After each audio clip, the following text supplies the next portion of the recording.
Hello. तो आज के इस वीडियो में जो इंट्रोडक्टरी माइक्रो इकोनॉमिक्स है क्लास 12th की एनसीईआरटी इकोनॉमिक्स की जो बुक है उसको हम लोग कंटिन्यू करेंगे और चैप्टर 2 जो है इसका हम लोग आज यहाँ पे कवर करेंगे। चैप्टर 1 ऑलरेडी कवर किया जा चुका है और इसके अलावा जो माइक्रो इकोनॉमिक्स की बुक है 12th क्लास की उसको भी हम लोग कवर कर चुके हैं। तो अब अगर आपने अभी तक उसको नहीं देखा है तो you can go and watch.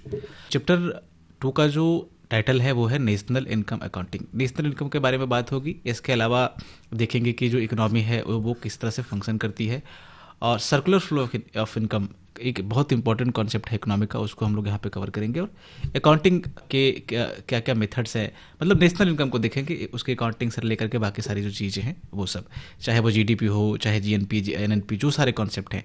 इसके अलावा और बहुत सारे ये जो आप अभी मैंने आपको बताया ये 3-4 चीज़ें, उसके अलावा बहुत रिलेटेड इस पर कॉन्सेप्ट हैं। मतलब ये बहुत इंपॉर्टेंट लेक्चर है, ठीक है। इसमें रियल जीडीपी से लेकर के आपका नॉमिनल, आपका डब्ल्यूपीआई, सीपीआई, जीडीपी डिफ्लेटर, बहुत सारी चीज़ें हम लोग कवर करेंगे। फैक्टर कॉस्ट क्या होता है, मार्केट कॉस्ट क्या, मार्केट प्राइस क्या होती है।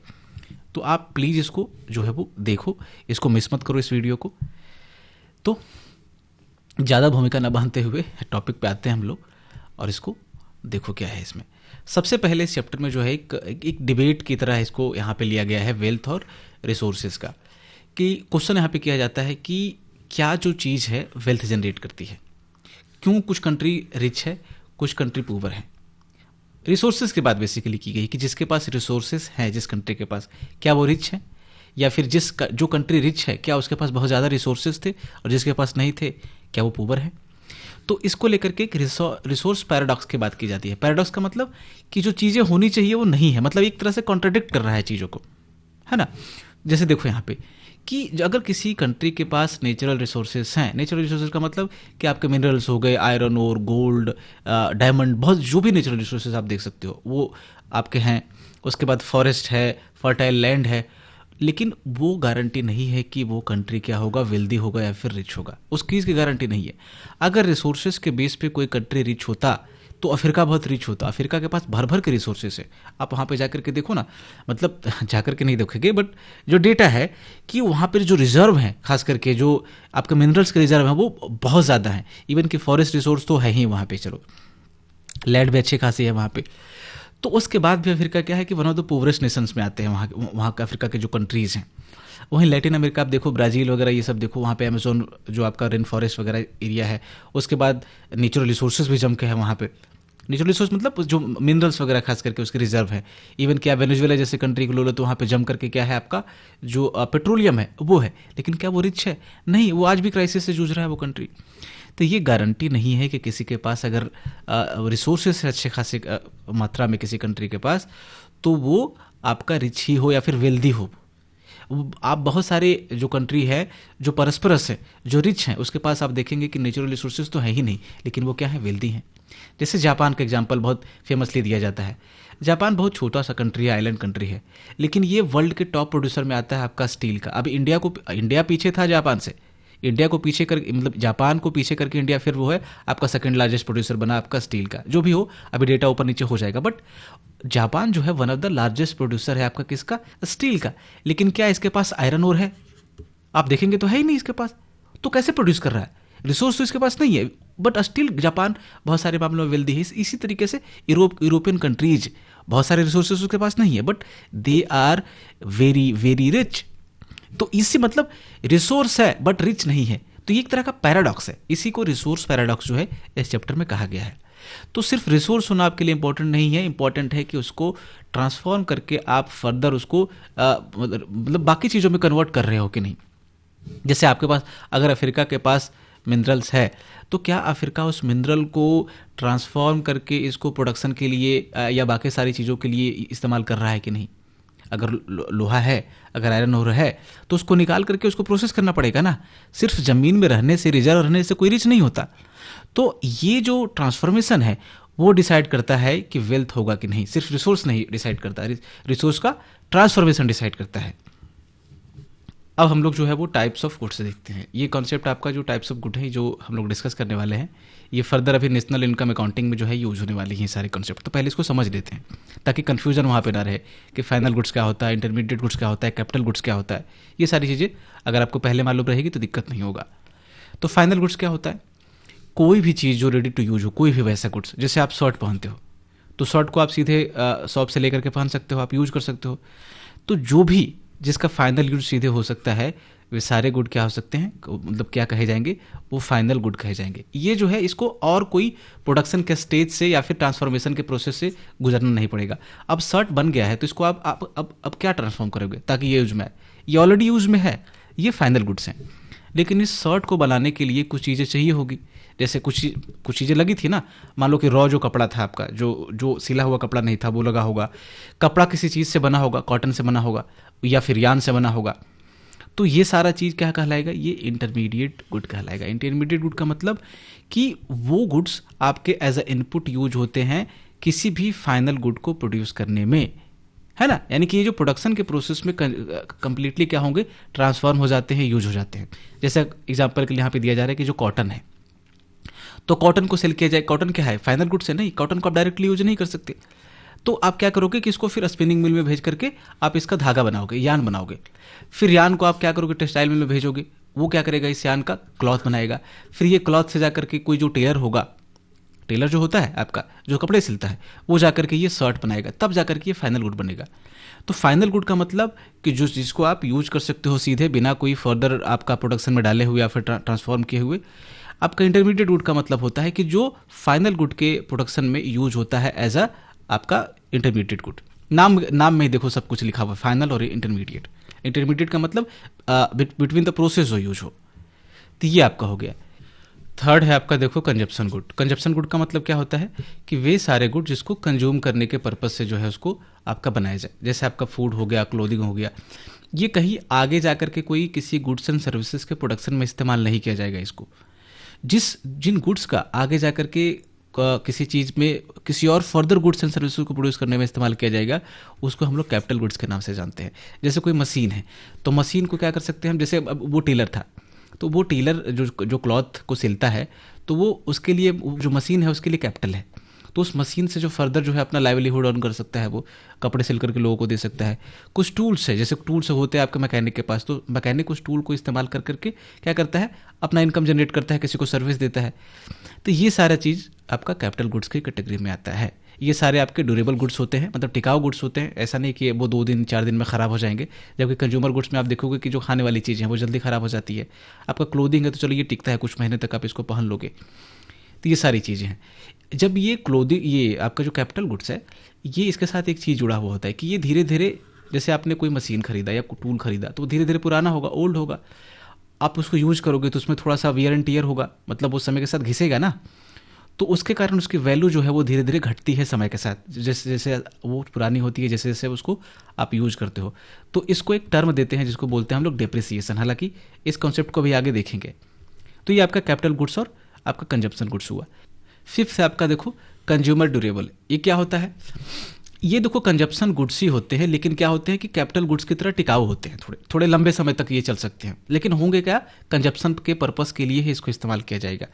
जैसे आपका टीवी हो गया, तो टीवी आप देखते हो अपना इसका कोई फर्दर यूज नहीं है कि कोई गुड्स एंड सर्विसेज को आप प्रोड्यूस करोगे, नहीं, प्रोडक्शन प्रोसेस में आप नहीं लगाते हो। कार्स है आपका, तो ये सारा क्या है कि टिकाऊ गुड्स है, लेकिन ये कंज्यूमर गुड्स हैं, ये ध्यान रखना है आपको। तो ये आपका अल्टीमेट कंजप्शन गुड है, बट क्या होते हैं कि ये ड्यूरेबल होते हैं और इनकी जो लाइफ है वो थोड़ी सी लॉन्ग होती है, लेकिन जैसे कैपिटल गुड्स का लाइफ लॉन्ग होता है उसी तरीके से। ठीक है, चलो ये हो गया आपका।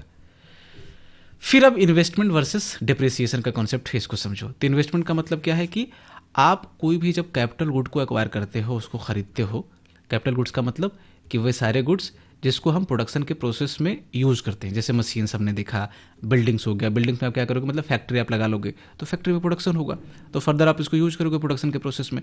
इंफ्रास्ट्रक्चर हो गया, इंफ्रास्ट्रक्चर का मतलब यही बिल्डिंग वगैरह, ये सारी चीज़ें, ये सब इंफ्रास्ट्रक्चर में आता है।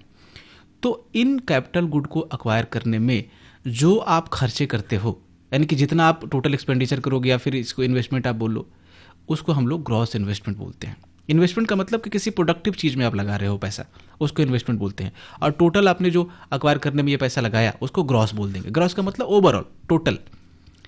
अब क्या है कि चूंकि कैपिटल गुड्स के साथ मैंने आपको बताया कि टाइम के साथ क्या होता है, इसमें वियर एंड टियर होता है।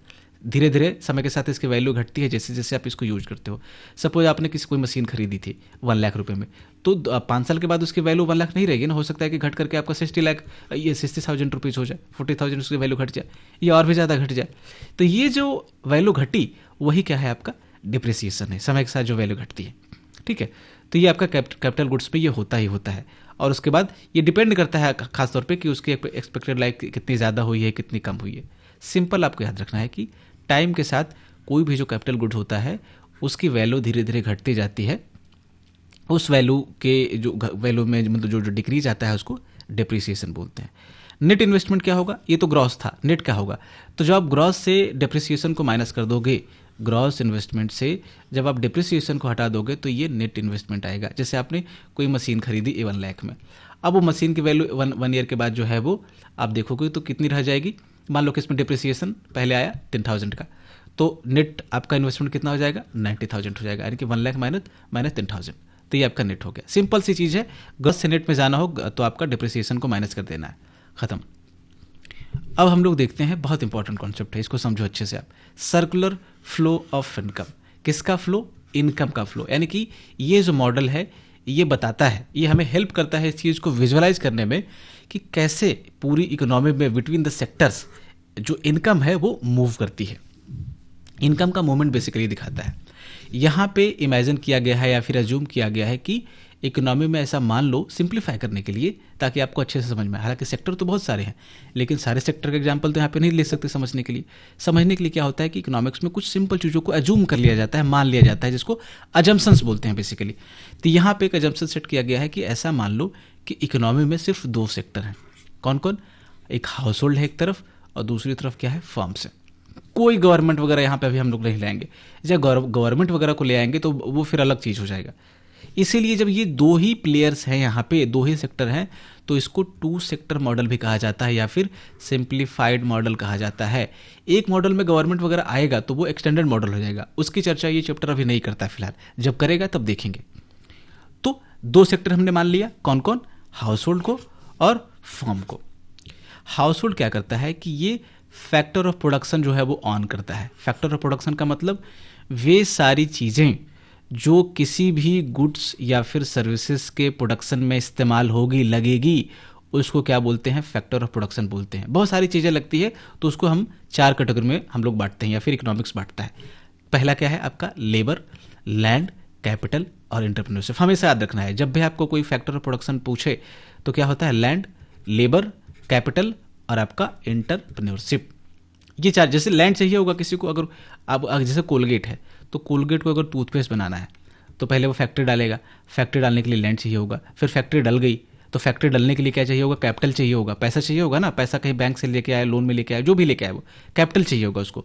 फिर फैक्ट्री लग गई, कैपिटल वगैरह जुगाड़ हो गया तो फिर मशीन वगैरह आ गई, यहाँ पे मशीन भी कैपिटल में आएगा।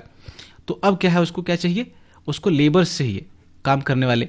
फिर क्या है कि ये सारी तीनों चीज़ों जो तीन जो चीज़ें हैं, लैंड, लेबर और कैपिटल, कोई ना कोई एक आदमी होगा जो इकट्ठा कर रहा था, जिसको आप बिजनेसमैन बोलते हो, उसको एंटरप्रेन्योर भी बोलते हैं।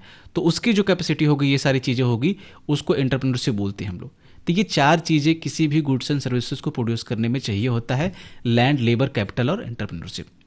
तो ये कौन प्रोवाइड करता है इकोनॉमी में, ये प्रोवाइड करता है आपका हाउस होल्ड। हाउस होल्ड का मतलब पीपल, ठीक है, हम आप जो लोग होते हैं। हाउस होल्ड को आप कंज्यूमर्स भी बोल सकते हो। उसके सामने यहाँ पे होती है फर्म। फर्म का मतलब प्रोड्यूसर, जो प्रोड्यूस करता है। तो प्रोड्यूसर को क्या चाहिए होगा, ये 4 फैक्टर ऑफ प्रोडक्शन चाहिए होगा। कुछ भी प्रोड्यूस करने के लिए 4 चाहिए होगा। जब हाउस होल्ड प्रोवाइड करेगा किसको, ये सारी चीज़ें फर्म्स को, यानी प्रोड्यूसर को, तो बदले में क्या देते हैं, ये आपका कुछ पैसा देते, इसके सामने कुछ मनी देंगे, मॉनेटरी बेनिफिट देंगे, कुछ इनकम देंगे। देखो थोड़ा सा मुझे इरेज करने दो। तो ये क्या करते हैं, आपका जो फैक्टर ऑफ प्रोडक्शन जो इनके पास होगा, ये 4 चीज़ें वो सेल करेंगे किसको, फर्म्स को। तो फर्म बदले में क्या देगा, इनको पैसे देगा, इनको इनकम देगा, मॉनेटरी बेनिफिट देगा। क्या देगा, देखो जब आप लेबर सप्लाई करोगे तो लेबर के बदले क्या मिलेगा, वेज मिलेगा, वेज मिलेगा ना, सैलरी मिलेगी। आप लैंड दोगे तो उसके बदले रेंट मिलेगा। आप जब कैपिटल दोगे तो उसके बदले इंटरेस्ट मिलेगा। जब आप एंटरप्रेन्योरशिप लगाते हो, जो मालिक होता है, जो बिजनेसमैन होता है, वो क्या कमाता है, वो प्रॉफिट कमाता है। तो ये आपका यहाँ पे फैक्टर ऑफ, ये 2 चीज़ आपको हमेशा याद रखनी है, फैक्टर ऑफ प्रोडक्शन और factor of income. Factor of production 4 होते हैं, लैंड, लेबर, कैपिटल और आपका एंटरप्रेन्योरशिप। लैंड के सामने आपको फैक्टर ऑफ इनकम में क्या मिलेगा? लैंड के सामने रेंट मिलेगा, आपका जो लेबर होगा उसको वेज मिलेगा, फिर कैपिटल के बदले इंटरेस्ट मिलेगा, और एंटरप्रेन्योरशिप है उसके बदले क्या मिलेगा? प्रॉफिट मिलेगा आपको। ये हमेशा आप याद रखना, ठीक है? ये बार बार यूज होगा इकोनॉमी में हर जगह। तो ये होता है। जब ये फर्म क्या करती है कि इस हाउस होल्ड से क्या लेगी? ये फैक्टर ऑफ प्रोडक्शन लेगी और गुड्स एंड सर्विसेज को क्या करेगी? प्रोड्यूस करेगी। फिर ये गुड्स एंड सर्विसेज को प्रोड्यूस करेगी और ये फैक्टर ऑफ प्रोडक्शन लेकर के, तो बदले में इनको क्या देगी? कुछ ना कुछ मॉनेटरी बेनिफिट देगी। ये आपने देखा क्या क्या मिलता है? वो रेंट मिलता है, वेज मिलता है, इंटरेस्ट मिलता है, प्रॉफिट मिलता है। तो ये जो इनके लिए इनकम बन जाता है, किसके लिए? हाउस होल्ड के लिए। फिर ये जो इनकम है ये वापस से ये खर्च करती है किस चीज़ को खरीदने के लिए? यही गुड्स एंड सर्विसेज को खरीदने के लिए, है ना? ये क्या करेगा? जो फर्म बनाएगा वो अल्टीमेटली किसके लिए बना रहा है? वो बना रहा है आपका हाउस होल्ड के लिए। जैसे अगर कोलगेट टूथपेस्ट बना रहा है तो किसके लिए बना रहा है? लोगों के लिए बना रहा है। काम उसमें कौन कर रहा है? लोग ही कर रहे हैं। फैक्ट्री में काम कौन करते हैं? लोग करते हैं। वही फिर वापस उस चीज़ को खरीदते हैं, किससे? जो इनकम उनको अर्न होती है। इनकम कहाँ से अर्न करते हैं? यही फर्म में जा करके काम करके वो। तो ये सारी चीज़ें चलती रहेगी इकोनॉमी में। ये देखो मॉडल है आपका, समझाता हूँ थोड़ा सा। देखो क्या होता है। देखो एक तरफ फर्म है आपका। फर्म का मतलब मैंने बताया कि प्रोड्यूसर जो होंगे, और इधर आपका हाउस होल्ड। हाउस होल्ड का मतलब लोग, कंज्यूमर जो खरीदेंगे वस्तुएं, ठीक है? ये हो गया। हाउस होल्ड क्या करती है कि मैंने बोला आपको कि फैक्टर ऑफ प्रोडक्शन या फिर फैक्टर सर्विस प्रोवाइड करती है। लैंड, लेबर, कैपिटल और एंटरप्रेन्योरशिप। किसको? फर्म को। फर्म बदले में इसको क्या देगा? उसके बदले आपका पेमेंट्स देगा। आपका जैसे लैंड दोगे तो रेंट देगा, लेबर दोगे तो वेज देगा, ठीक है? ये सारे इंटरेस्ट, ये आपका प्रॉफिट, ये सब मिलता है हाउस होल्ड को। तो ये बन गई हाउस होल्ड के लिए क्या? इनकम। अब ये इनकम आई, मतलब जो लोग काम करते हैं फैक्ट्री वगैरह में, ये सारी चीज़ों में, फर्म में, तो वो महीने का कुछ कमाते हैं। वही आपका किससे आ रहा है? इस चीज़ से आ रहा है, फैक्टर ऑफ पेमेंट से आ रहा है। तो फिर वो क्या करेंगे? वो करेंगे कि अपने लिए ग्रॉसरी खरीदेंगे। तो ग्रॉसरी कहाँ से लाएंगे? बेसिकली फर्म के पास से लाएंगे। ये जो फैक्टर ऑफ प्रोडक्शन फर्म ने लिया, तो ये गुड्स एंड सर्विसेज को प्रोड्यूस करेंगे इस फैक्टर ऑफ प्रोडक्शन को लेकर के। जब गुड्स एंड सर्विस को प्रोड्यूस करेंगे तो कौन खरीदेगा इसको? वापस से हाउस होल्ड खरीदे, लोग ही खरीदते हैं। तो यानी कि इनके पास जो इनकम आई, जो आपका फर्म ने इनको पे किया फैक्टर ऑफ प्रोडक्शन के बदले, तो इनकम इनके लिए बन गई। अब इसी इनकम को आपका क्या करेंगे? ये एक्सपेंड करते हैं, मतलब स्पेंड करते हैं, मतलब खर्च करते हैं। किसके लिए? गुड्स एंड सर्विसेज के लिए। तो वापस से पैसा किसके पास आ गया? फर्म के पास। जब वापस से पैसा फर्म के पास आएगा तो फर्म फिर क्या करेगी? गुड्स एंड सर्विसेज को प्रोड्यूस करेगी, फैक्टर प्रोडक्शन लेकर के। फिर से उनको लेबर चाहिए होगा, बाकी सारी चीज़ें चाहिए होगी। तो फिर इनके पास जो पैसा रहेगा वो वापस से फैक्टर ऑफ पेमेंट के रूप में हाउस होल्ड के पास चली जाएगी। फिर से आपका हाउस होल्ड के पास जो पैसा जाएगा तो वो यानी इनकम बनेगा उनके लिए। फिर ये पैसा कुछ गुड्स एंड सर्विस को मतलब खरीदने में खर्च कर देगी कौन? House hold. फिर पैसा फर्म के पास आ जाएगा। तो इस तरह से क्या होता है इकोनॉमी में? ये सर्कुलरली ये आपका क्या है? पैसा घूमता रहता है, इनकम घूमता रहता है। इसी को सर्कुलर फ्लो ऑफ इनकम बोलते हैं। इसमें वही चीज़ जो है वो आपका बताया गया है। आप इसको रोक करके पढ़ लोगे तो आपको समझ में आ जाएगा। जैसे ये अपर लूप है, तो अपर लूप में मतलब मैंने लिखा है इस चीज़ को, तो आप देख लेना, ठीक है? मैंने आपको उस स्लाइड पे ही समझा दिया। जैसे एक्सपेंडिचर का फ्लो हो रहा है कहाँ? अपर लूप में। ये जैसे हाउस होल्ड क्या कर रहे हैं? आपका खर्च कर रहे हैं, एक्सपेंडिचर कर रहे हैं। किस पे? गुड्स एंड सर्विसेज पे। तो पैसा फर्म के पास आ गया। फिर फर्म ने क्या किया कि आपका गुड्स एंड सर्विस को प्रोड्यूस करने के लिए फैक्टर ऑफ प्रोडक्शन चाहिए था इसको, लैंड, लेबर और कैपिटल। तो बदले में क्या दिया? आपका ये पेमेंट दिया। तो फिर से फर्म से आपका हाउस होल्ड के पास आ गया। फिर से इस तरह से घूमता रहा पैसा। चलो ये क्लियर है। तो यहाँ पे जो एग्रीगेट स्पेंडिंग होती है, यानी कि जो पैसा हाउस होल्ड ने स्पेंड किया वो बराबर होगा किसके? उनके इनकम के। जो हाउस होल्ड के पास इनकम होगा उसके बराबर होगा। और जो इनकम होगा वो किसके बराबर होगा? जो भी गुड्स एंड सर्विसेज प्रोड्यूस होगी उसके वैल्यू के बराबर होगा। अरे देखो, फर्म 10 रुपये देता है, मान लो किसको? हाउस होल्ड को 10 रुपये देगा। फिर ये 10 रुपये वापस से क्या करेगा? खर्च कर देगा। तो वापस से स्पेंडिंग कितनी होगी? 10 रुपये होगी। फिर फर्म क्या करेगा? वापस से फैक्टर ऑफ पेमेंट के रूप में इसको वापस लौटा देगा। तो ये कितना हो गया? 10 रुपीज़। फिर ये पैसे क्या करेगा? ये गुड्स एंड सर्विस को प्रोड्यूस करने में खर्च कर देगा। किसको? फैक्टर ऑफ पेमेंट के रूप में। तो तीनों चीज़ें बराबर होती हैं, ठीक है? जैसे जैसे क्या है कि आपका जो फर्म है, मतलब जो हाउस होल्ड है, खासकर अगर लोग ज़्यादा खरीदते हैं, सपोज करो ज़्यादा लोग स्पेंड करने लगे इकोनॉमी में, चाहे कोई भी रीज़न हो, तो यानी कि उनकी डिमांड ज़्यादा हो गई। अब वो ज़्यादा वस्तु चाहते हैं, मतलब ज़्यादा सर्विसेज चाहते हैं, ज़्यादा गुड्स चाहते हैं। तो ये प्रोड्यूस कौन करेगा? फर्म करेगी। तो जिस तरह से जैसे जैसे डिमांड जो है इंक्रीज करेगी तो फर्म क्या करेगी? और ज़्यादा प्रोड्यूस करेगी। जब और ज़्यादा प्रोड्यूस करेगी तो इवेंचुअली क्या है कि इनकम जो है और ज़्यादा इंक्रीज होगी हाउस होल्ड की। जब हाउस होल्ड की इनकम ज़्यादा इंक्रीज होगी तो और ज़्यादा परचेज करेंगे और ज़्यादा डिमांड बढ़ेगी, तो फिर पैसा क्या होगा, फर्म के पास जाएगा, फिर मतलब इस तरह से फर्म से वापस से पैसा फिर इनके पास आ जाएगा। तो ये सारी चीज़ें जो है वो चलती रहती है, ठीक है, ये है। अब देखते हैं हम लोग कि नेशनल इनकम को कैसे कैलकुलेट करते हैं, उसको कैलकुलेट करने के क्या मेथड्स हैं। 3 मेथड बेसिकली होते हैं। और यहाँ पे होता क्या है कि जो भी देखो गुड्स एंड सर्विसेज प्रोड्यूस होगी किसी भी इकोनॉमी में, उसकी जो वैल्यू होगी, जो मार्केट वैल्यू होगी, उसको बेसिकली ऐड कर दिया जाता है।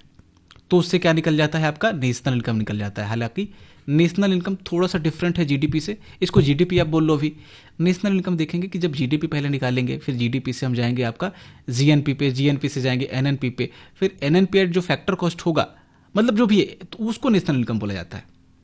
जीडीपी को डायरेक्टली नेशनल इनकम नहीं कहा जाता टेक्निकल लैंग्वेज में, ठीक है। तो फिलहाल आप जीडीपी मान लो। तो जीडीपी को कैलकुलेट करने के, या फिर उसको नेशनल इनकम बोल दो अभी के लिए, तो उसको कैलकुलेट करने के 3 तरीके हैं। पहला है आपका प्रोडक्ट मेथड, उसको वैल्यू एडेड मेथड भी बोलते हैं। दूसरा है आपका एक्सपेंडिचर मेथड, और तीसरा है आपका इनकम मेथड। तीनों से रिजल्ट जो है वो सेम ही आना है, डेटा जो है वो सेम ही आएगा, बस तरीका अलग अलग है, ठीक है। डेस्टिनेशन एक ही है, आपका जो रास्ता है वो डिफरेंट है। सबसे पहले समझो आपका जो प्रोडक्ट मेथड है या फिर वैल्यू एडेड मेथड है, उसको समझो। तो इसमें क्या होगा, चूंकि प्रोडक्शन मेथड भी इसको बोलते हैं कई लोग, और कहा भी जाता है इसको।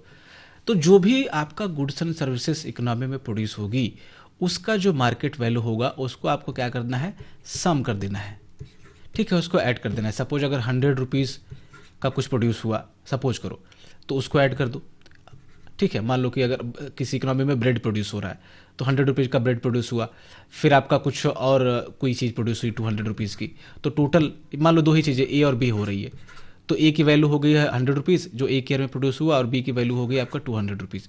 तो टोटल आपका कितना हो जाएगा जीडीपी, 300 रुपीज़। ऐसा होगा क्या, जवाब है नहीं। लोग ऐसा कैलकुलेट कर देंगे, लेकिन इसमें एक प्रॉब्लम हो जाती है, वो है आपका डबल काउंटिंग की प्रॉब्लम। इसमें एक चीज़ जो इंटरमीडिएट गुड्स वाला मैंने आपको बताया था उससे कि वो कॉन्सेप्ट रिपीट होगा।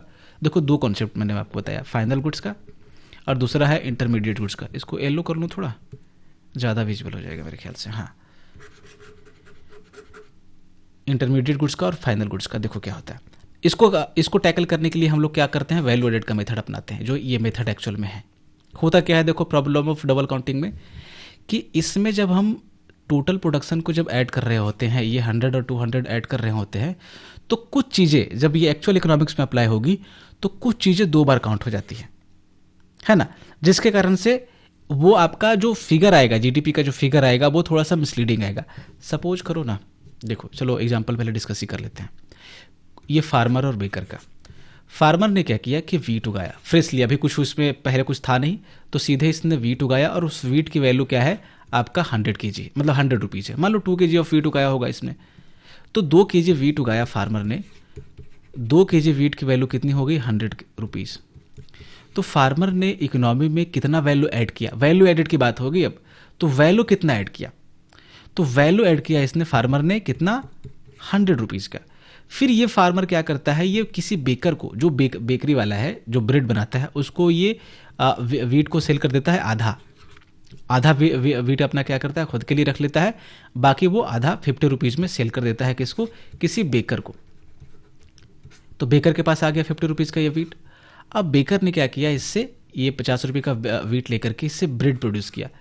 तो ब्रेड की वैल्यू यहाँ पे कितनी है, 200 रुपये। ये जो ब्रेड जो प्रोड्यूस करेगा बेकर, उसकी वैल्यू होगी 200 रुपीज़।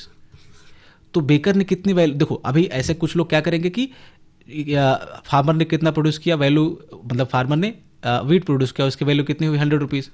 100 लेगा और 200 इसका बेकर का ब्रेड जो प्रोड्यूस किया उसको ऐड कर देगा, फिर 300 बोल देगा कि ये जीडीपी की वैल्यू हुई।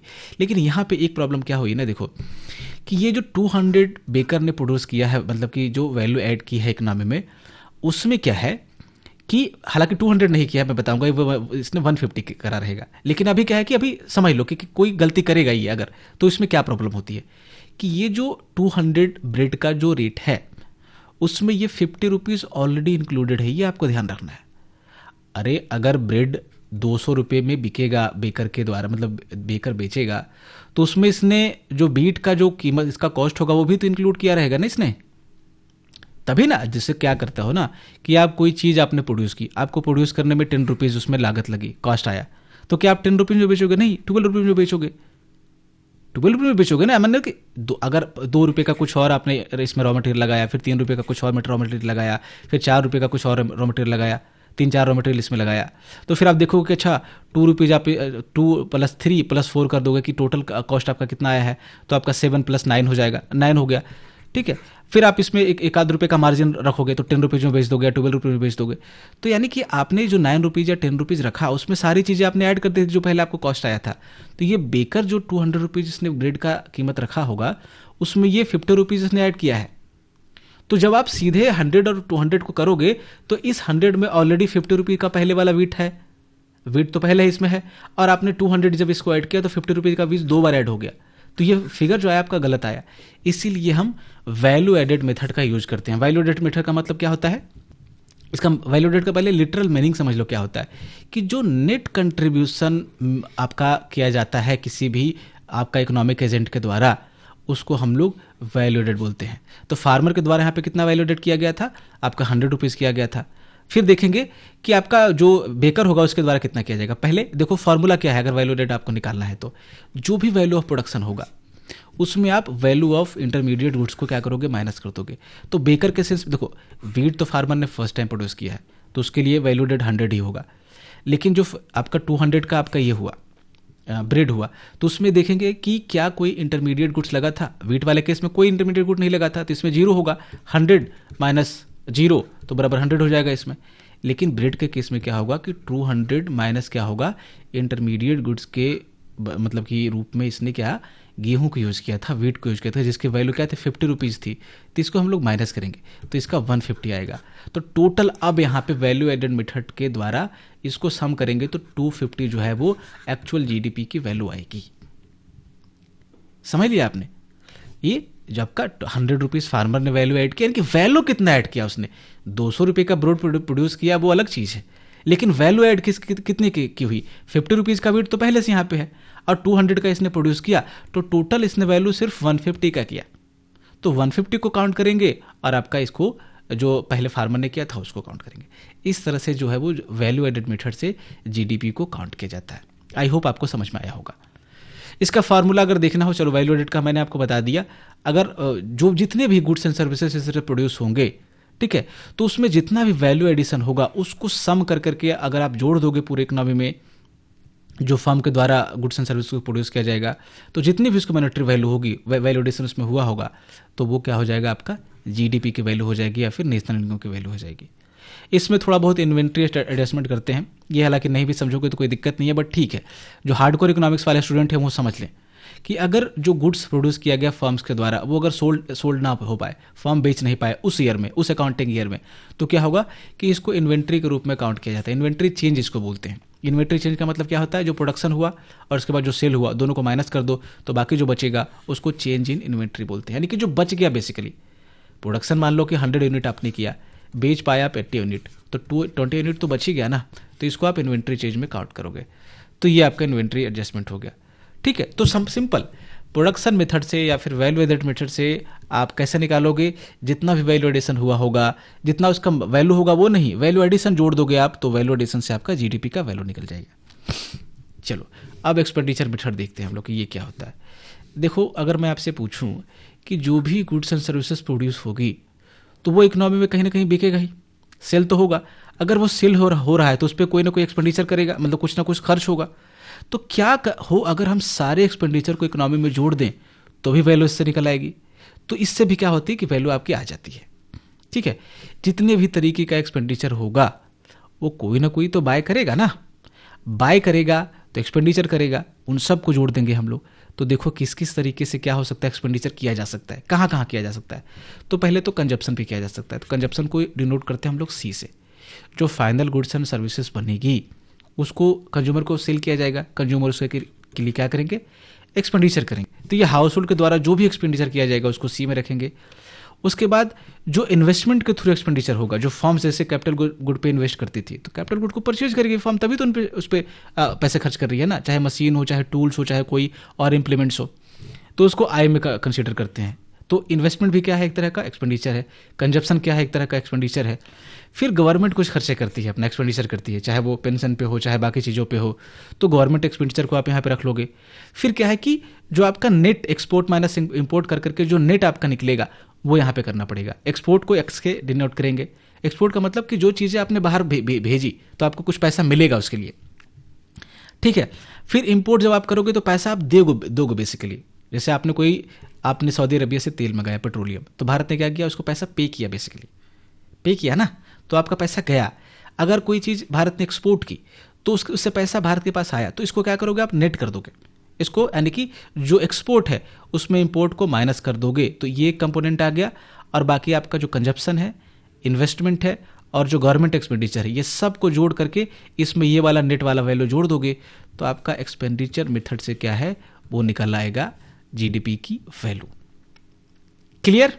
ये सर बस इतना आपको ये चीज़ याद रखनी है, CIG, ठीक है। कंजप्शन, इन्वेस्टमेंट, आपका गवर्नमेंट एक्सपेंडिचर, इसमें आपको नेट वाला ये ऐड कर देना है, एक्सपोर्ट माइनस इंपोर्ट, जो वैल्यू आएगी इसमें ऐड कर दो तो ये आपका वैल्यू निकलेगा। दोनों से सिमिलर वैल्यू आएगी, इवन कि तीनों से सिमिलर वैल्यू आती है लगभग। फिर आपका है इनकम मेथड। अभी क्या है ना कि देखो, समझो जो एक्सपेंडिचर हुआ होगा वो किसी के लिए इनकम बन गई होगी ना, ध्यान रखो। अरे अगर कोई गुड्स एंड सर्विसेज को परचेज किया गया किसी के द्वारा तो उस पर एक्सपेंडिचर किया गया, तो एक्सपेंडिचर किया गया तो किसी को पैसे तो दिए गए होंगे, तो वो उसके जिसको दिए गए होंगे उसके लिए तो इनकम हो गई होगी ना। तो क्या हो, अगर इकोनॉमी में सारे तरह के इनकम को क्या करें हम, अगर जोड़ दें तो भी क्या है, उससे जीडीपी की वैल्यू आपकी निकल आएगी, ठीक है। तो इनकम के क्या क्या तरीके हैं, मैंने आपको बताया था कि फैक्टर ऑफ इनकम कितने हैं, 4 हैं। कौन कौन? पहला है आपका वेज। वेज का मतलब जो सैलरी वगैरह होती है, जो लेबर के लिए आपको मिलता है सामने मॉनेटरी जो कॉम्पनसेशन है, तो कोई सैलरीड पर्सन है उसको सैलरी मिलेगा, या फिर कोई लेबर है उसको वेज मिलेगा, तो इसको वेज बोलेंगे हम लोग। तो वेज को डब्ल्यू से डिनोट करते हैं। फिर कोई एंटरप्रेन्योर है तो उसको क्या मिलेगा, एंटरप्रेन्योरशिप के बदले प्रॉफिट मिलेगा। उसके बाद क्या मिलेगा आपको, कैपिटल के बदले इंटरेस्ट मिलेगा। फिर लैंड के बदले क्या मिलेगा, रेंट मिलेगा। तो ये 4 आपका फैक्टर ऑफ इनकम होते हैं। तो इन 4 फैक्टर ऑफ इनकम को इकोनॉमी में अगर जोड़ दिया जाए, जितना भी जैसे वेज के रूप में जितनी कमाई हुई होगी इकोनॉमी में सबको, वो यहाँ पे काउंट कर दोगे। प्रॉफिट जितना कमाया होगा एंटरप्रेन्योर ने उस सबको काउंट कर दोगे। जितना इंटरेस्ट इकोनॉमी में कमाया होगा लोगों ने उसको काउंट कर दोगे। जितना रेंट पे से आपका कमाया होगा वो काउंट कर दोगे। तो आपका W plus P plus interest plus rent, यानी कि wage plus profit plus interest plus rent, ये आपका यहाँ पे ऐड करोगे तो भी आपको जीडीपी की वैल्यू जो है वो निकल आएगी। तो तीनों मेथड में आप कोई भी यूज करो। हालांकि सबसे ज़्यादा जो फेवरेबल मेथड जिसको यूज किया जाता है वो कौन सा मेथड है, पहला वाला GBA मेथड, ठीक है, प्रोडक्शन मेथड जो है। अब देखते हैं कुछ जो एग्रीगेट्स हैं। एग्रीगेट्स का मतलब कि बहुत सारी चीज़ों को मिला करके, जैसे हम ये नहीं बोलते हैं कि किसी सेक्टर का ग्रोथ हो रहा है कि नहीं, हम सीधे बोलते हैं कि जीडीपी ग्रो कर रही है कि नहीं, तो इसको एग्रीगेट्स बोलते हैं। फर्स्ट चैप्टर में हमने इन सारी चीज़ों को डिस्कस किया है, जो कॉन्सेप्ट ऑफ एग्रीगेशन वाला कॉन्सेप्ट था, ठीक है, जो कि मैक्रो इकोनॉमिक्स का एक बेसिक चीज़ है कि हम यहाँ पे इंडिविजुअल लेवल पे चीज़ों को नहीं देखते हैं, हम ओवरऑल इकोनॉमिक लेवल पे चीज़ों को देखते हैं। तो ये जो सारे एग्रीगेट्स, जैसे आपका जीडीपी हो गया, जीएनपी हो गया, एनएनपी हो गया, ये सब यहाँ पे हम लोग देखेंगे। तो क्या क्या डिफरेंस है सब में। जीडीपी क्या है?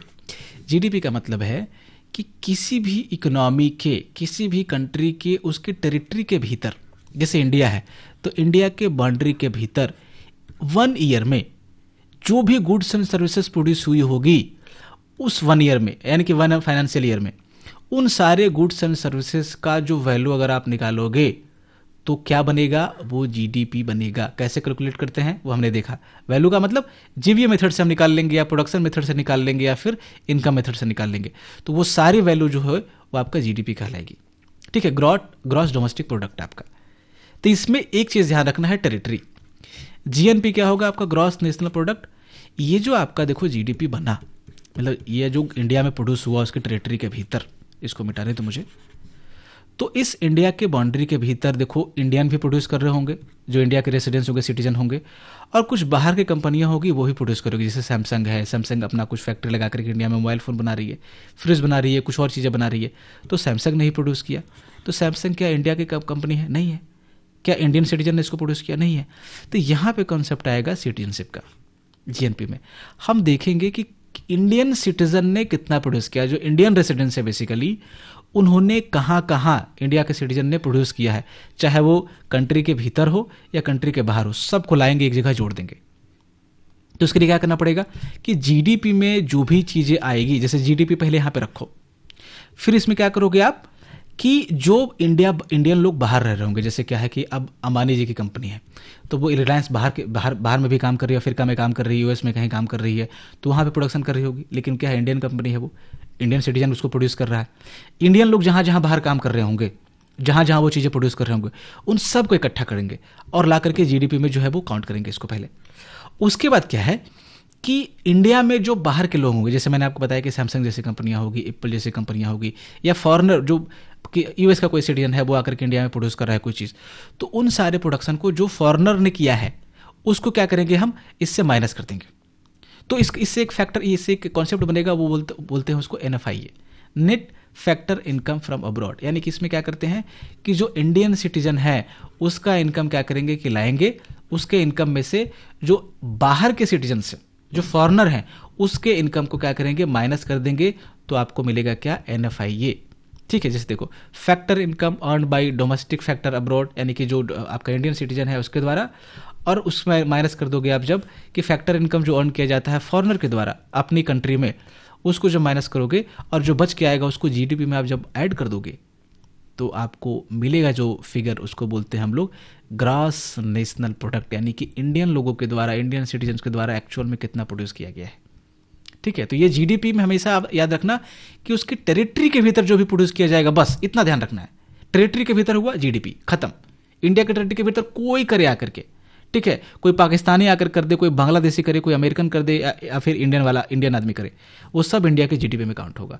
फिर इंडियन नेशनल या इंडियन सिटीजन दुनिया में कहीं भी कोई प्रोडक्शन करे, चाहे वो इंडिया में करे चाहे वर्ल्ड के किसी भी कोने में करे, वो सब इंडिया के जीएनपी में काउंट होगा। तो सिटीजनशिप जीएनपी और आपका जीडीपी टेरिटरी, इतना ध्यान रखना है।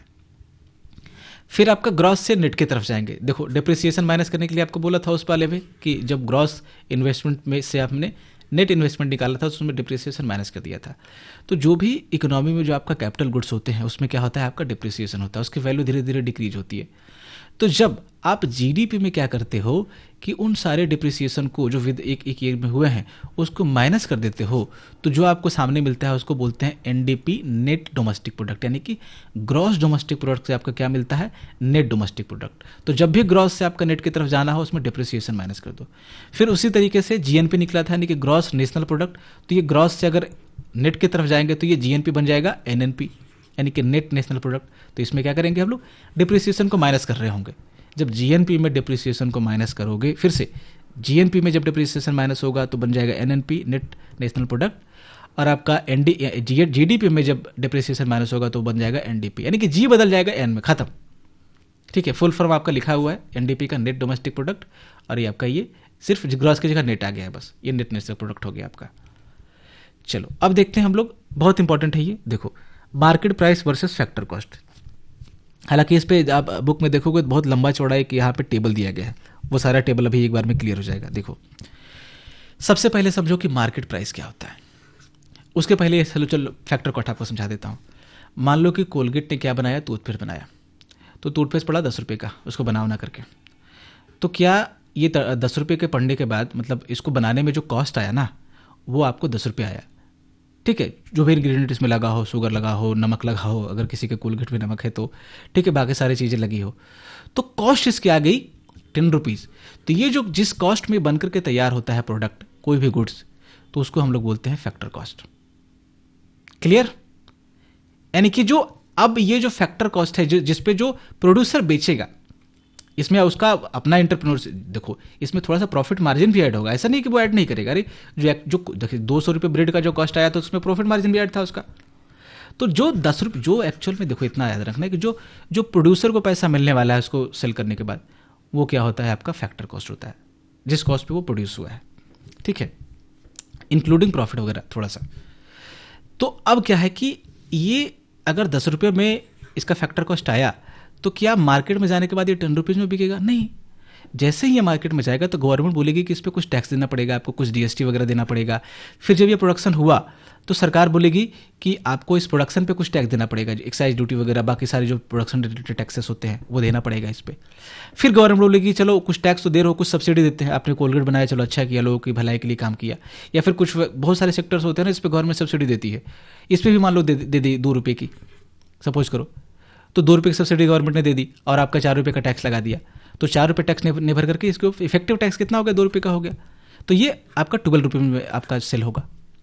1 मिनट, ठीक है। तो बना फैक्टर कॉस्ट कितना हुआ, 10 रुपीज़ हुआ। फिर इसमें हमने टैक्सेस को ऐड किया, टैक्सेस कितना था, 4 रुपीज़। फिर सब्सिडी गवर्नमेंट ने 2 रुपये का दिया, तो सब्सिडी को माइनस कर दिया, तो कितना आ गया। अब देखो कि 14 रुपीज़, 14 में माइनस किया तो 12 रुपीज़ आपका क्या हो गया, ये प्रोडक्ट का एक्चुअल में प्राइस होगा जब ये कंज्यूमर कोई खरीदेगा। तो मार्केट में जिस प्राइस पे मार्केट में कंज्यूमर उसको खरीदता है उसको बोलते हैं क्या, मार्केट प्राइस। जो आपको जो टूथपेस्ट आप खरीदने आते हो कोलगेट का, जितने रुपए में आपको मिलता है वो क्या है, वो टूथपेस्ट का मार्केट प्राइस है। यानी कि इसमें क्या इंक्लूड होता है, इनडायरेक्ट टैक्सेस इंक्लूड होते हैं, मतलब वो जीएसटी वगैरह इंक्लूड होता है। हमने यहाँ पे देखो इंक्लूड किया उसको 4 रुपीज़।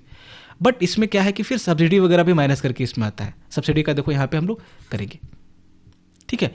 तो बस इतना आपको ध्यान रखना, रुको पहले इसको इरेज करने दो मुझे, ठीक है। तो मार्केट प्राइस का मतलब कि जिस प्राइस पे मार्केट में कंज्यूमर किसी प्रोडक्ट को खरीदता है वो क्या है, मार्केट प्राइस। ये किसके द्वारा पे किया जाएगा, ये कंज्यूमर के द्वारा पे किया जाएगा। फिर जो जिस प्राइस पे प्रोड्यूसर किसी भी प्रोडक्ट को जो है वो वहाँ से, मतलब जो प्रोड्यूसर को पैसा मिलने वाला, प्रोड्यूसर को टैक्स तो मिलेगा नहीं गवर्नमेंट वाला, वो नहीं मिलेगा ना, वो नहीं मिलेगा। तो वो क्या होता है, आपका फैक्टर कॉस्ट होता है, जो एक्चुअल उसको बनाने में कॉस्ट आया है और थोड़ा सा ये मार्जिन वगैरह, ठीक है। तो इसको निकालना हो जो फैक्टर कॉस्ट को, तो आप क्या करोगे, जो मार्केट प्राइस है उस प्रोडक्ट का, मान लो कि 12 रुपीज़ था ये, उसमें क्या करोगे कि नेट इनडायरेक्ट टैक्सेस को आप क्या करोगे, माइनस कर दोगे। अब नेट इनडायरेक्ट टैक्स क्या है, तो नेट इनडायरेक्ट टैक्स को निकालने का एक फॉर्मूला होता है कि जितना इनडायरेक्ट टैक्स लगा है प्लस जो उस पर सब्सिडी मिली है उसको माइनस करना है। बोला ना आपको कि ये 10 रुपीज़ हुआ टोटल, ये फैक्टर कॉस्ट हो गया। फिर 10 रुपीज़ पे 4 रुपीज़ का क्या लगा, टैक्स लगा। अब टैक्स में माइनस किया हमने 2 रुपये की सब्सिडी, क्योंकि सब्सिडी क्या है आपको पे नहीं करना पड़ता ना, सब्सिडी तो गवर्नमेंट आपको देती है, तो आपको माइनस रहता है इस पे से। तो ये 4 रुपीज़ जो आप पे कर रहे थे प्लस 2 रुपीज़ गवर्नमेंट दे रही है, आपको छूट दे रही है इस पर, तो 4 - 2 करोगे तो क्या आएगा, 2 रुपीज़। यही क्या है आपका नेट इनडायरेक्ट टैक्स है, यानी कि टैक्स से आपने सब्सिडी को माइनस कर दिया। इस 2 रुपीज़ को आप क्या करोगे, जोड़ दोगे तो बन जाएगा आपका 12 रुपीज़, मार्केट प्राइस बन जाएगा ये। तो मार्केट प्राइस में क्या करोगे, वापस से अगर आप ये नेट इनडायरेक्ट टैक्स आप माइनस कर दोगे, कितना था आपका 2 रुपीज़, तो माइनस करोगे 12 में तो बन जाएगा कितना, 10। 10 क्या है आपका, फैक्टर कॉस्ट है। फैक्टर कॉस्ट कैसे निकलेगा, मार्केट प्राइस दिया रहेगा उससे माइनस कर देना है आपको क्या, नेट इनडायरेक्ट टैक्सेस। समझ में आ गया अब, चलो। अब क्या है कि नेशनल इनकम क्या होता है, दो नेशनल इनकम क्या होता है, एनएनपीएट फैक्टर कॉस्ट होता है। ये क्या भाई, ये देखो समझो, सारे कॉन्सेप्ट यहीं पे आपको समझा देता हूं। अब जैसे मार्केट प्राइस आपने समझ ली और फैक्टर कॉस्ट आपने समझ लिया, तो किसी में भी लगा दो जीडीपी एट फैक्टर कॉस्ट निकालना हो तो कैसे निकालोगे, जीडीपी एट मार्केट प्राइस दिया रहेगा, उसमें आप माइनस कर दोगे क्या, net indirect taxes. Net indirect taxes का मतलब उसमें आपका इनडायरेक्ट टैक्सेस से माइनस कर दोगे सब्सिडी को, उसको जोड़ दोगे तो क्या हो जाएगा, ये सारी चीज़ें, मतलब माइनस कर दोगे तो हो जाएगा ये। तो GDP at factor cost market price हो तो उससे फैक्टर कॉस्ट निकल सकता है, जीडीपी एट फैक्टर कॉस्ट हो तो उससे जीडीपी एट मार्केट प्राइस निकल सकता है। उल्टा कर दो इसको, जो आपने जोड़ा था उसको माइनस कर दो, जो आपने माइनस किया था उसको क्या करो, आपको ऐड कर दो, खत्म बात है। तो इसी तरीके से आपका GNP eight factor cost, GNP eight market price आप निकाल लोगे। एक बार आपने ये सिंपल कॉन्सेप्ट समझ लिया तो कुछ भी आप निकाल लो। जैसे ये एनएनपी एट फैक्टर कॉस्ट है, तो यहाँ पे कैसे पहुंचे होंगे, पहले जीडीपी निकाला होगा, जीडीपी जब निकल गया तो फिर ग्रॉस से इसको एनडीपी में बदला होगा, एनडीपी में बदला होगा नहीं, जीएनपी में बदला होगा। तो ये जीएनपी, तो जीएनपी का मतलब क्या था आपका कि ये जो जितने सारे नेशनल थे, सिटीजन्स थे, वे सारे जो प्रोड्यूस कर रहे थे उसको जीएनपी हमने बोला था। तो इस जीएनपी को हमने कन्वर्ट कर दिया किस पे, आपका एनएनपी में पहले, यानी कि नेट में कन्वर्ट कर दिया, किसको माइनस करके, डिप्रिसिएशन को माइनस करके, तो क्या निकल गया, एनएनपी निकल गया। अब ये हो गया आपका NNP eight market price, simple. या तो मार्केट प्राइस हो गया तो फैक्टर कॉस्ट होगा, देख लो पहले क्या है। तो अगर मार्केट प्राइस है तो उसमें क्या करना है आपको, इनडायरेक्ट टैक्सेस को माइनस करने हैं, सब्सिडी को जोड़ देना है, क्योंकि अब उल्टा होगा। इधर देखो हम क्या कहां से जा रहे हैं, फैक्टर कॉस्ट को निकाल रहे हैं। तो फैक्टर कॉस्ट को निकालेंगे तो जो चीजें हमने माइनस की थी उसको ऐड कर दो। इसको क्या है ना कि ये 10 रुपीज वापस पाना है, किस पे, 12 से। फैक्टर कॉस्ट है नहीं, एनएनपी फैक्टर कॉस्ट। तो अगर मार्केट प्राइस आपको दिया हुआ है, यानी कि ये 12 रुपीज दिया हुआ है, तो 12 रुपीज आया कैसे, 10 में हमने क्या किया था, ऐड किया था 4 जो टैक्सेस ऐड किया था, फिर माइनस किया था सब्सिडी। अब वापस से हमको 12 से 10 के, तो ये आया था आपका 12 का डेटा आया था ना। अरे भाई 10 + 4 - 2 2 आ गया, 12 आ गया। अब ये मार्केट प्राइस हो गया आपका MP। अब इससे जाना है हमको वापस से फैक्टर कॉस्ट की तरफ, 10 की तरफ। तो जो हमने इसमें ऐड किया है उसको माइनस करो। ये 12 रुपीज़ है, तो इसमें ऐड क्या किया हमने 4 रुपीज़, तो माइनस करो 4 रुपीज़, 8 रुपीज़ आ गया है ना। यानी कि जो टैक्सेस हमने ऐड किया था उसको माइनस किया तो 8 आ गया। सब्सिडी जो माइनस किया था उसको ऐड कर दो। अब जो सब्सिडी माइनस किया था उसको यहाँ पे क्या करेंगे, प्लस कर देंगे फैक्टर कॉस्ट में, तो +2 कर देंगे। 2 माइनस किया था ना, +2 कर दिया, तो बाकी कितना बन गया, 18 बन गया। आ गया ना 10, ये खत्म। सिंपल रखना है, समझ में आ जाएगा सारी चीज़ें, ठीक है। तो आपको बस इसमें इतना ही ध्यान रखना है कि जो नेशनल इनकम जिसको हम बोलते हैं एक्चुअल में, वो क्या होता है, नेशनल, ये NNP एट फैक्टर कॉस्ट होता है, net national product act factor cost को नेशनल इनकम बोला जाता है टेक्निकली, ठीक है। उसी के अकाउंटिंग के लिए हम इतना जो है चीज़ें हम लोगों ने की, बट GDP को आमतौर पे हम लोग उसके इंडिकेटर के रूप में यूज करते हैं। नेशनल इनकम हमने देख लिया, अब पर्सनल इनकम की कैटेगरीज को जो है वो देखते हैं। तो नेशनल इनकम किसका इनकम हो गया, जो कंट्री की इनकम हुई वो नेशनल इनकम हो गया। तो जो हाउस होल्ड का इनकम होगा उसको क्या बोलेंगे, उसको बोलेंगे हम लोग पर्सनल इनकम। इंडिविजुअल लेवल का यूनिट तो यही है ना हाउस होल्ड इकोनॉमी में, इसी को देख रहे हैं हम लोग। तो जो भी नेशनल इनकम का हिस्सा जो हाउस होल्ड के द्वारा रिसीव किया जाएगा उसको पर्सनल इनकम कहा जाता है। ये इसको थ्योरेटिकली टेक्निकली आप याद कर लो, ठीक है ना। ये पर्सनल इनकम हो गया। इसको कैलकुलेट कैसे करते हैं, तो आपका देखो नेशनल इनकम एक तरफ रखो, फिर आपका उसमें माइनस करना पड़ेगा बहुत सारी चीज़ें। अब इसमें आप दिमाग मत मतलब कि खराब करना, देखो मैं धीरे धीरे बता रहा हूँ, एक एक करके समझो धीरे धीरे। एक तरफ हो गया नेशनल इनकम, वो कैसे निकला हमने देख लिया, NNP एट फैक्टर कॉस्ट, ठीक है। तो मान लो कि 100 रुपीज़ आ गया इसमें। अब इसमें बहुत सारी चीज़ें हैं जो इसमें हाउस होल्ड को नहीं मिलने वाली, रिसीव नहीं होगी, उसको क्या करेंगे, माइनस कर देंगे। तो जो बचेगा वो हाउस होल्ड को रिसीव होगा, वो कहलाएगा क्या, पर्सनल इनकम। तो क्या करना, इसमें से माइनस करना है। पहला है अनडिस्ट्रीब्यूटेड प्रॉफिट, यानी कि जो प्रॉफिट का वो हिस्सा नेशनल इनकम से जो कमाई हुई है, किसको देखो यहाँ पे, जो आपका फर्म के द्वारा, गवर्नमेंट के द्वारा जो प्रॉफिट अर्न किया गया है, नेशनल इनकम जो अर्न किया गया है, उसका जो प्रॉफिट होता है उसका कुछ हिस्सा जो है वो डिस्ट्रीब्यूट नहीं किया जाता फैक्टर ऑफ प्रोडक्शन को, उसको बोलते हैं हम लोग क्या, अनडिस्ट्रीब्यूटेड प्रॉफिट। बहुत डिटेल में इसको नहीं समझना वरना एक लेक्चर इसी पे बन जाएगा, ठीक है। तो जो उसमें अनडिस्ट्रीब्यूटेड प्रॉफिट होगी उसको माइनस कर देंगे, उसको पहला। दूसरा क्या है ना कि जो हाउस होल्ड है वो क्या करती है कि इकोनॉमी में पैसे देती है, मतलब उसके पास सेविंग होता है। तो ये सेविंग जो है वो किसको मिलती है, ये या तो बैंकों के पास जमा कर देंगे। जब बैंकों के पास जमा होगा तो बैंक क्या करते हैं, इसको लोन आउट कर देते हैं, किसी को, बिजनेसेस को दे देते हैं। तो इसके बदले क्या मिलता है, इसको इंटरेस्ट मिलता है, किसको, हाउस होल्ड को।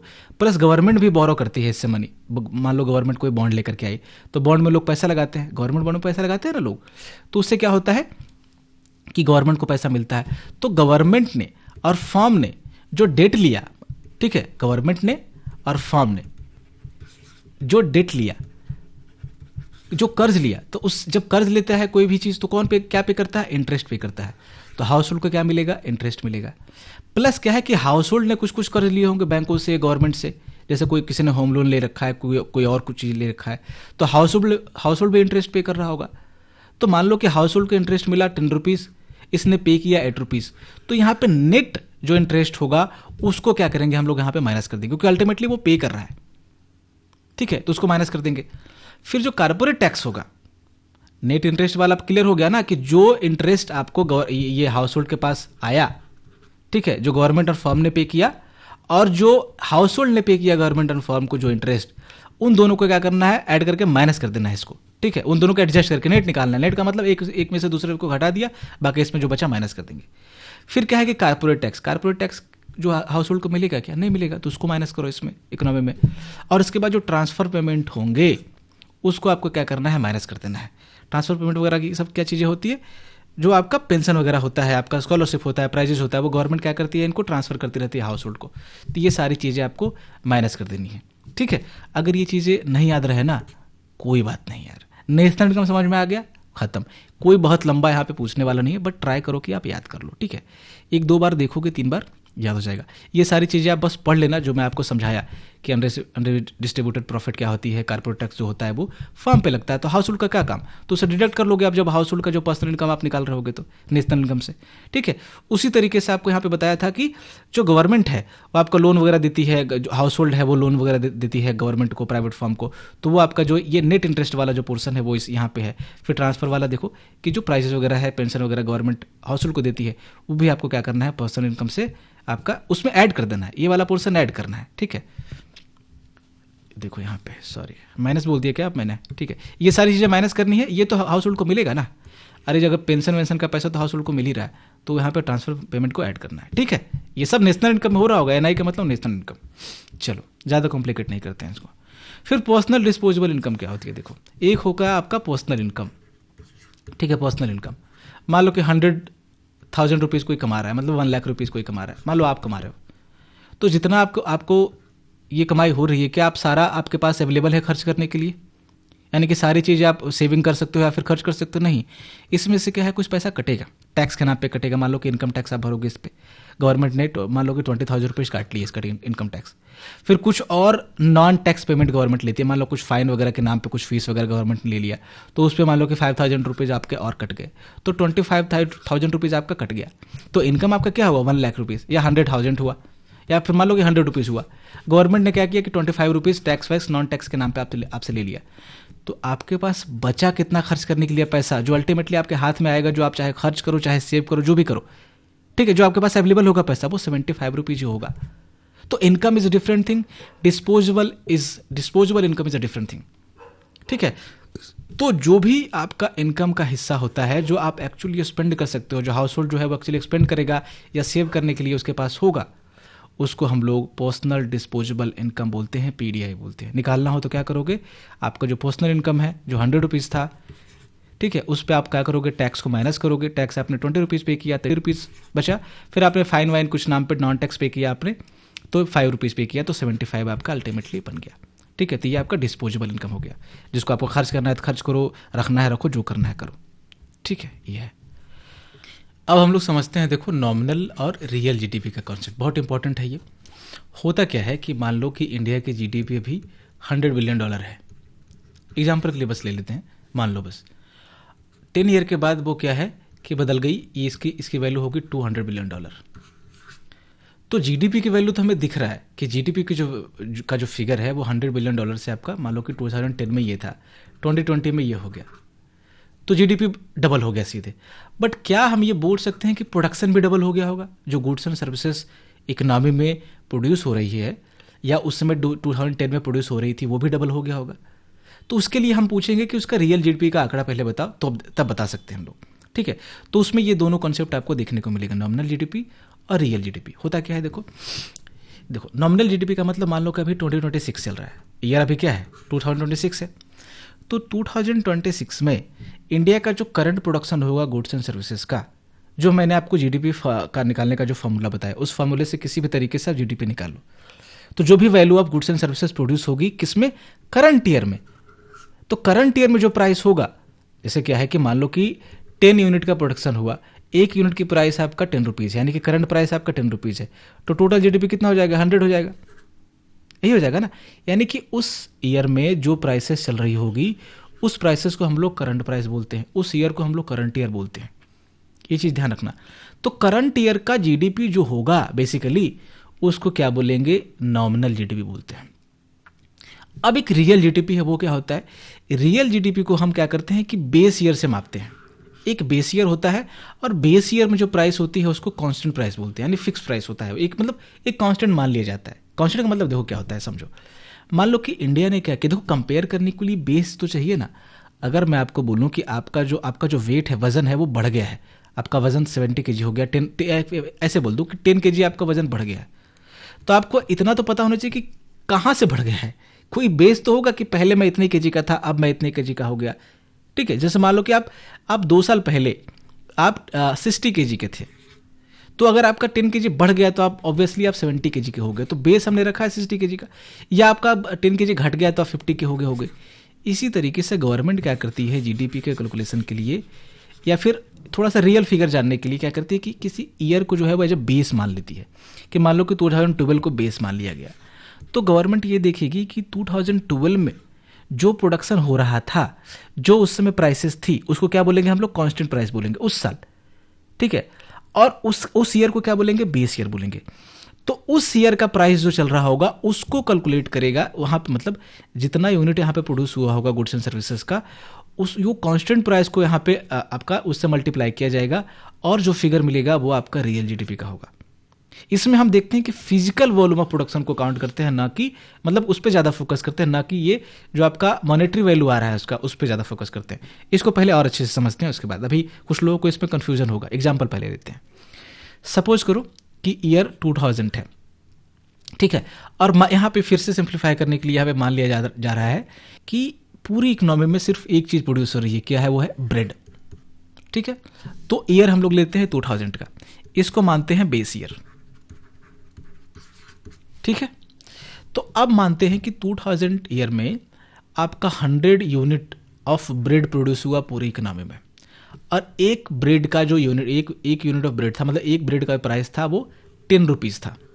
तो कितना ब्रेड बना, 100 रुपीज़, 100 बना, एक ब्रेड का प्राइस 10, तो 100 का प्राइस 100 इंटू 10, 1000 रुपीज़ का क्या हो गया, जीडीपी हो गया, करंट प्राइस। अगर हम लोग 2000 में बैठे होते तो उस साल का जो प्राइस होता करंट प्राइस हो जाता है ना, सिंपल सी चीज़ है।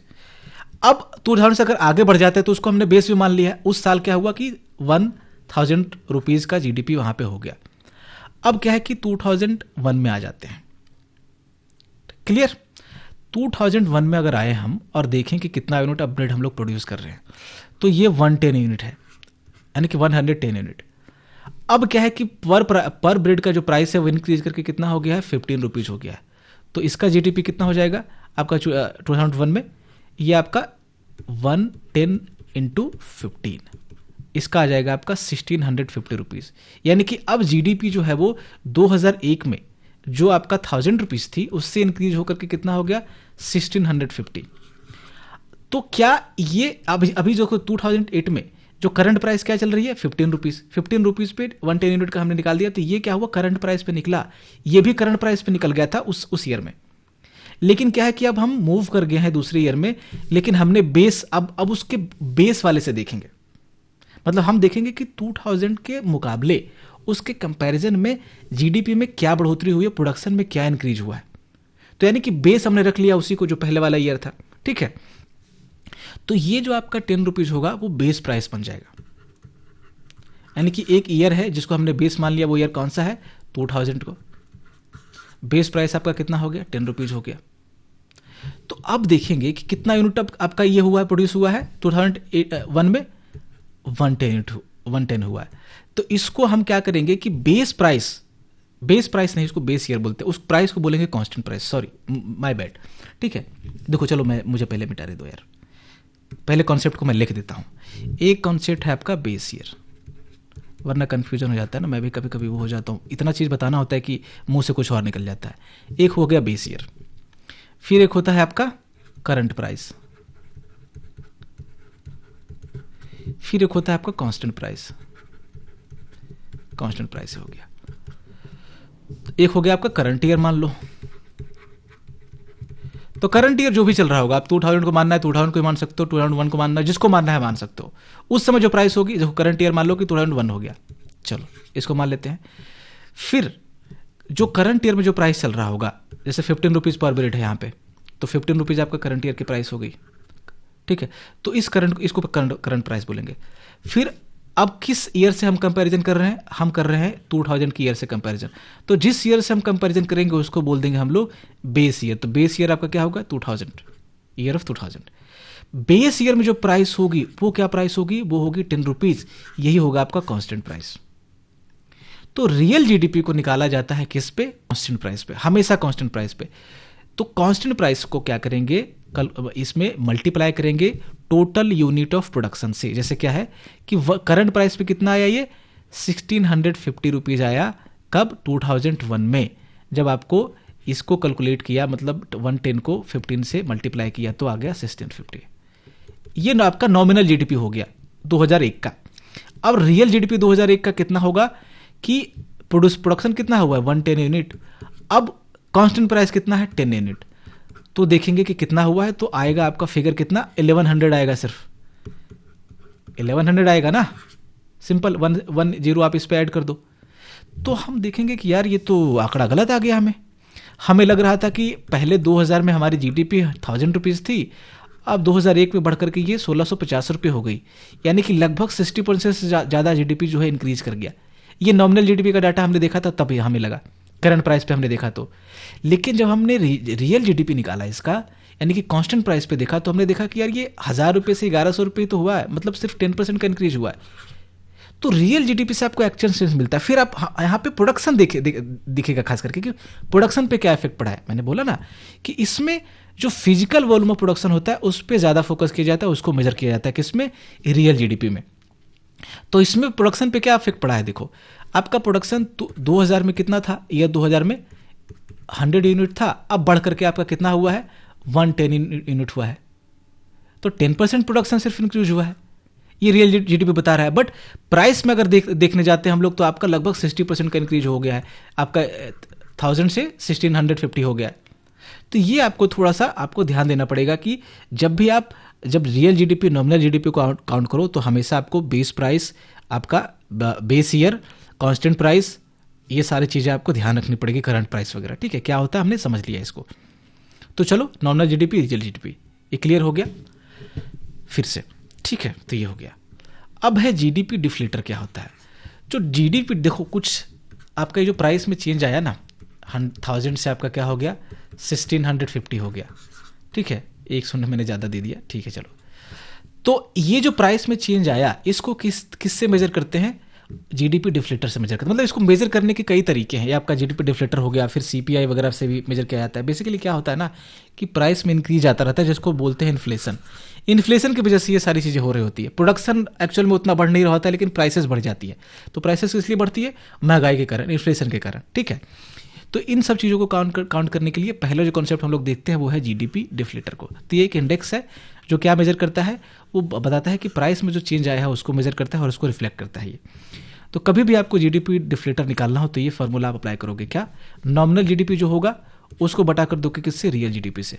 अगर मान लो कि प्रीवियस केस में हम लोग देखें तो नॉमिनल जीडीपी कितना था 1100 नहीं 2001 का कितना था, पीछे जाकर के आप देख सकते हो उस वाले में, देखो ये 1650 था। चलो यहाँ पे दिया भी हुआ है, ठीक है 1650, यहाँ पे देखो 1650 था। इसको ये आपका हो गया क्या, नॉमिनल जीडीपी। फिर रियल जीडीपी हमने कैलकुलेट किया तो आ गया 1100। तो इसको जब आप माइनस ये बटा करोगे, मतलब ये डिवाइड करोगे, तो कितना आ जाएगा 1.5 आएगा। यानी कि क्या हो गया कि जीडीपी जो हुई, इसको परसेंटेज में निकालना है तो परसेंटेज निकाल सकते हो। कहीं पे फार्मूला आपको nominal GDP by real GDP divide करके इंटू 100 लिखा हुआ रहेगा। तो जब 100 रहेगा तो उसको परसेंटेज में फिर आपको क्या करेंगे, उसको डोमिनेट करेंगे। ऐसे अगर परसेंटेज नहीं है तो सिंपल इसको नंबर्स में आपका डिमोस्ट्रेट कर देंगे उसको। ठीक है, तो दोनों फार्मूला चलेगा, कोई इशू नहीं। तो यहाँ पे 1.5 आया या फिर 150% आया। यानी कि क्या है कि प्राइसेस जो है ये सिंपल बताएगा कि 2000 के मुकाबले जो गुड्स एंड सर्विसेज की प्राइस थी वो 2001 में कितनी गुना बढ़ गई, 1.5 गुना बढ़ गई, या फिर 150% जो है इंक्रीज कर गया। देखो आप देखो यहाँ पे पहले प्राइस कितना था, 10 रुपीज़ था, 2001 में कितना हो गया 15 रुपीज़ हो गया। तो हो गया ना 1.5 टाइम्स इंक्रीज या 150%। अरे 10 का कितना करोगे, 1.5 से मल्टीप्लाई करो तो कितना आ जाएगा आपका 15 आएगा। ठीक है, तो एक्चुअल में देखो आप यहाँ फार्मूले से भी निकल जा रहा है। तो इसको क्या है, इसको मेजर करने के लिए हमेशा क्या करते हैं हम लोग, जीडीपी डिफ्लेटर का यूज करते हैं, प्राइस में चेंज आएगा उसको मेजर करने के लिए। ऐसे ही आप जीएनपी डिफ्लेटर वगैरह अप्लाई कर सकते हो। ठीक है, एक कॉन्सेप्ट आप समझ गए तो उसी तरीके से दूसरे पे भी इसको अप्लाई कर सकते हो। ये जीडीपी डिफ्लेटर हो गया। फिर क्या है कि प्राइस चेंज को मेजर करने के कुछ और भी इंडेक्सेस है, कुछ और भी तरीके हैं। जैसे आपका सीपीआई है, कंज्यूमर प्राइस इंडेक्स, और आपका डब्ल्यूपीआई है, होलसेल प्राइस इंडेक्स। डिफरेंस क्या है दोनों में, तो सीपीआई क्या करता है, जो कंज्यूमर आपका जो गुड्स होते हैं उसमें कितना प्राइसेस में चेंज आ रहा है, कितनी महंगाई बढ़ रही है, प्राइस इंक्रीज कर रही है, डिक्रीज कर रही है, उसको मेजर करता है। ठीक है, उसको बोलते हैं हम लोग कंज्यूमर प्राइस इंडेक्स। क्या होता है ना कि बेसिकली जितने कंज्यूमर गुड्स हैं उसका एक बास्केट बना लेते हैं, उसमें सारे गुड्स को डाल देते हैं, उसका एक वेट असाइन कर देते हैं।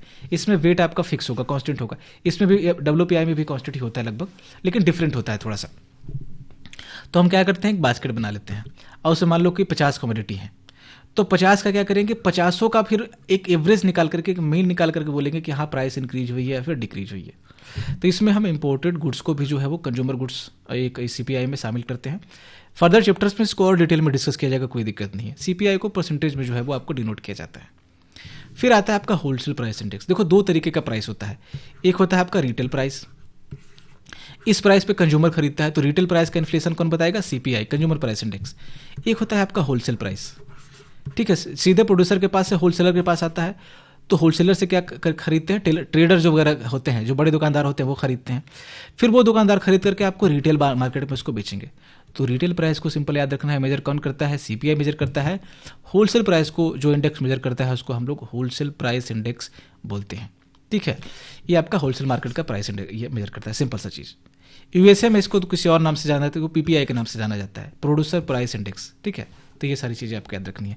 इसमें भी वही सारी वेट वगैरह असाइन किया जाता है पर्टिकुलर गुड्स को। जैसे कि है ना कि सीपीआई में आप देखोगे कि फूड को कुछ वेट असाइन कर दिया जाएगा, फिर हाउसिंग को कुछ वेट असाइन कर दिया जाएगा, सबको प्रॉपर जो है वो वेट असाइन कर दिया जाता है। डब्ल्यूपीआई में भी तो थोड़ा सा ऐसा ही होता है।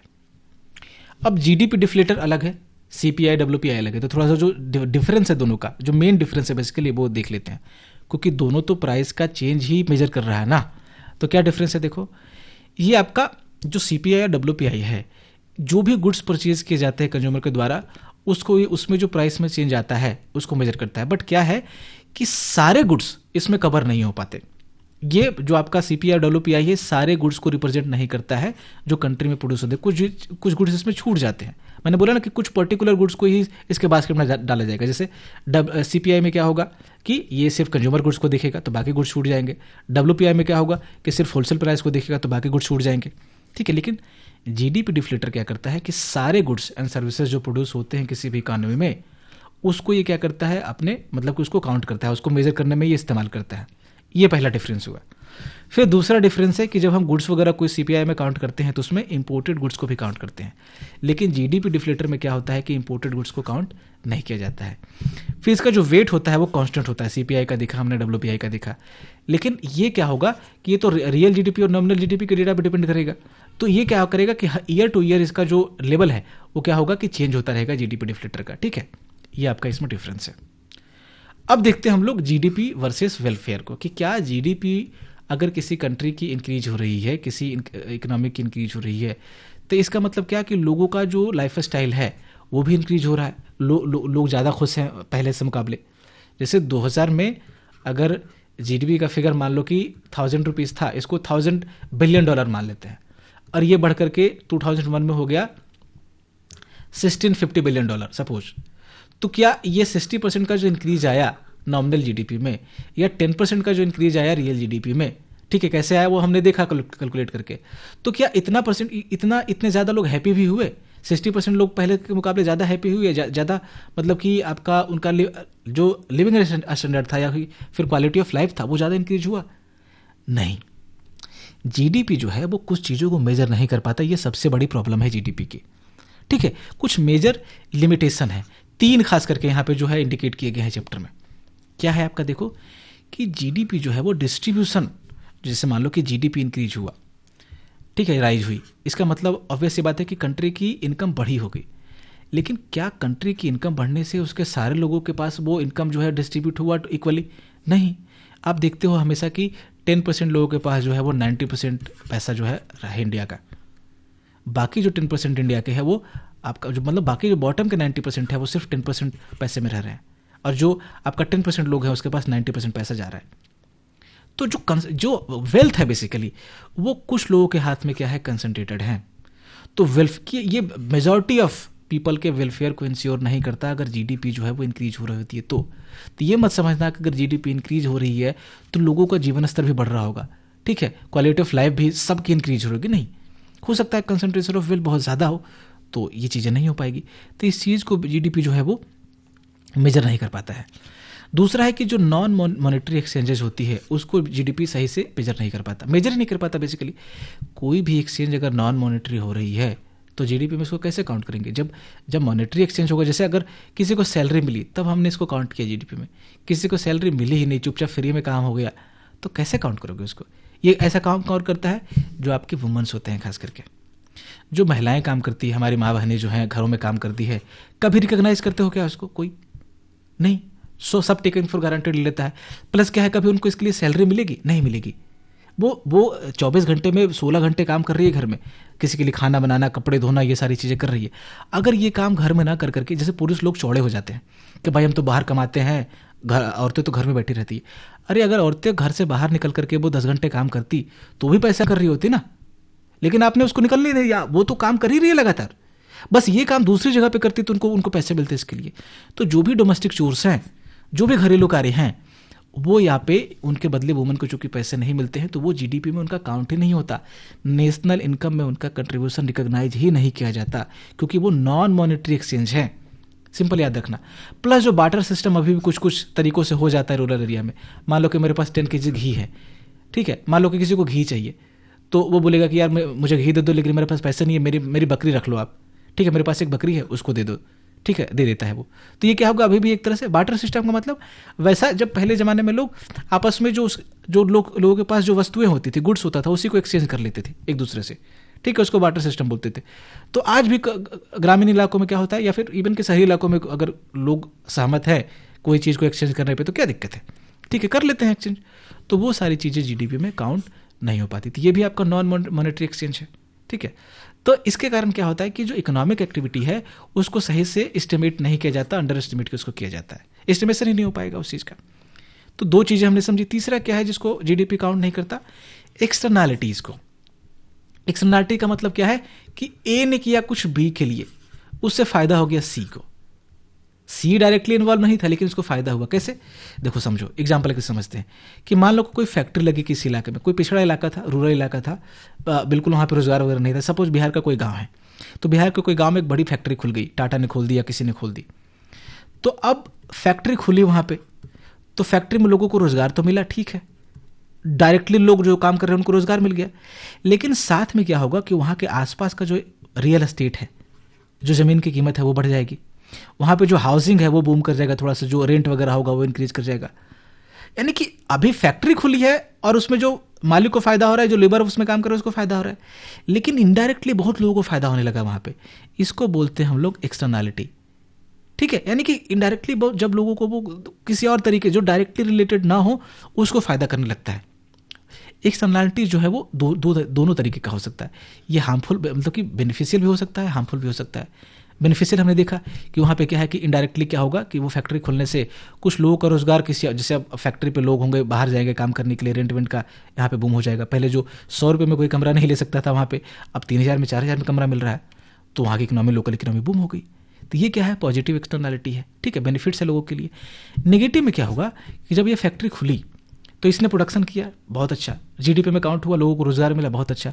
लेकिन क्या है ना कि साथ में इसने रिवर को पोल्यूट किया, वहाँ पे जो ग्राउंड वाटर था उसको भी बर्बाद कर दिया इसने। तो लोगों में बीमारियां बढ़ गई, उसका वेलफेयर था उसको हार्म किया लोगों ने। तो ये क्या है, आपका एक तरह की नेगेटिव एक्सटर्नैलिटी है, ठीक है, ये नेगेटिव इसका इम्पैक्ट हुआ। तो ये जीडीपी क्या करता है, इसको काउंट नहीं करता है। यानी कि जीडीपी ने जो आपका प्रोडक्शन वाला पार्ट था कि इतना प्रोडक्शन हुआ उसको काउंट कर लिया, लेकिन इससे कितना पॉल्यूशन हुआ इसने जीडीपी में इसको काउंट किया नहीं, काउंट किया। तो इन सारी चीज़ों में जो वेलफेयर मेजर है बेसिकली वो आपका जीडीपी काउंट नहीं करता है। इसीलिए कभी भी जीडीपी को जो है हम लोग वेलफेयर से सीधा इसका सिनोनिम्स नहीं बनाते कि जीडीपी इंक्रीज कर रहा है तो वेलफेयर भी लोगों का इंक्रीज कर रहा होगा, नहीं, ऐसा नहीं होता है। तो सम करते हैं चैप्टर को, अब खत्म करते हैं इसको।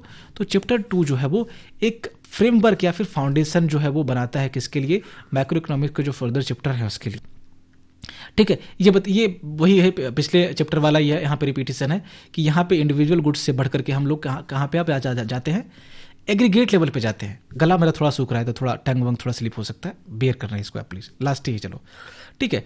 तो इंडिविजुअल गुड्स से हम लोग एग्रीगेट इकोनॉमिक परफॉर्मेंस पे आ गए, ठीक है। अब सीपीआई को देख रहे हैं, कोई इंडिविजुअल चीज़ों को नहीं देख रहे हैं कि अब आलू की प्राइस कितनी बढ़ रही है घट रही है, नहीं, हम देख रहे हैं कि सीपीआई कितना बढ़ रहा है घट रहा है, कंज्यूमर प्राइस इंडेक्स देख रहे हैं। और यहाँ पे हमने डिस्कस किया आपका circular flow of income discuss किया, तो ये बताता है आपका कि किस तरह से इनकम है, एक्सपेंडिचर है, ये आपका इकोनॉमी में फ्लो होता है, ठीक है।